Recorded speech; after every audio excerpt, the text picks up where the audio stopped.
Hello friends, educational fact channel में आपका स्वागत है। हाजिर है आपके लिए आज की एक बड़ी अपडेट को लेके। जैसा कि आप सभी को पता है कि जो टीजीटी आर्ट्स वाले कैंडिडेट हैं वो अपनी अपॉइंटमेंट का इंतज़ार कर रहे हैं।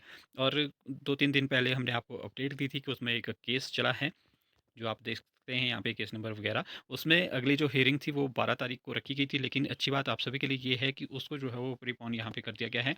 यहाँ पे आप देख सकते हैं जो नेक्स्ट हियरिंग है वो अब कल होगी इसमें। और कल क्या इसमें चीज़ें निकल के सामने आती है वो तो कल ही पता लगेगा।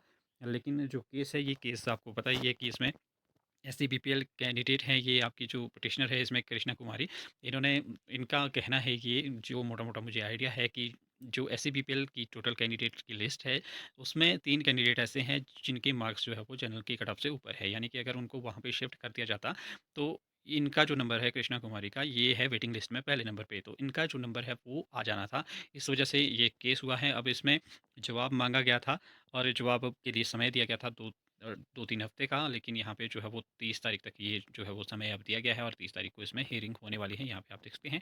अब कल क्या चीज़ें इसमें निकल के सामने आती है, क्या हो सकता है इसमें एक तो हियरिंग का ही काम है। अब इसमें यही क्लियर होना है कि उनकी शिफ्टिंग होनी चाहिए या नहीं होनी चाहिए, या होती है या नहीं होती है, वो सारी बातें हैं। वैसे आज तक हम देखते आए हैं तो जो आपका बीपीएल कैटेगरी है उसमें जो है वो शिफ्टिंग नहीं हुई है आज तक कभी भी। तो शायद जो आपका एचपीआरसी है वो इस तरह का ही रिप्लाई देगा, क्योंकि और बाकी भी रिजल्ट जो है वो निकल रहे हैं और वो भी इसी बेस पे जो है वो निकल रहे हैं।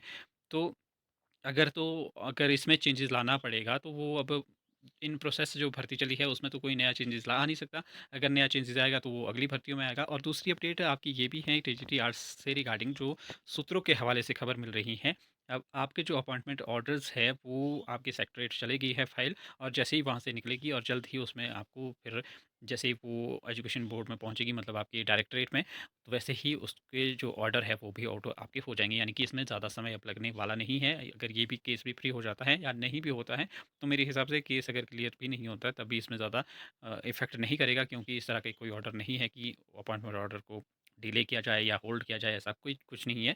अपॉइंटमेंट ऑर्डर हो सकता है कि एक तो कैंडिडेट जो भी सीट्स है उसको पेंडिंग रख के जो है वो ऑर्डर निकले या कुछ भी हो अब, लेकिन आप ये मान के चल सकते हैं शायद जहाँ तक लग रहा है कि 10 तारीख से पहले-पहले आपको अपॉइंटमेंट ऑर्डर आउट हो सकते हैं।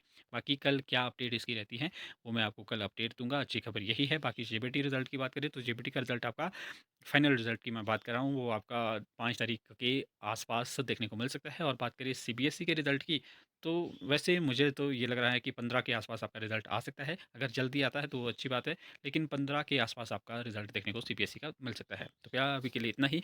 मिलते हैं अगली वीडियो के साथ, तब तक के लिए बाय-बाय।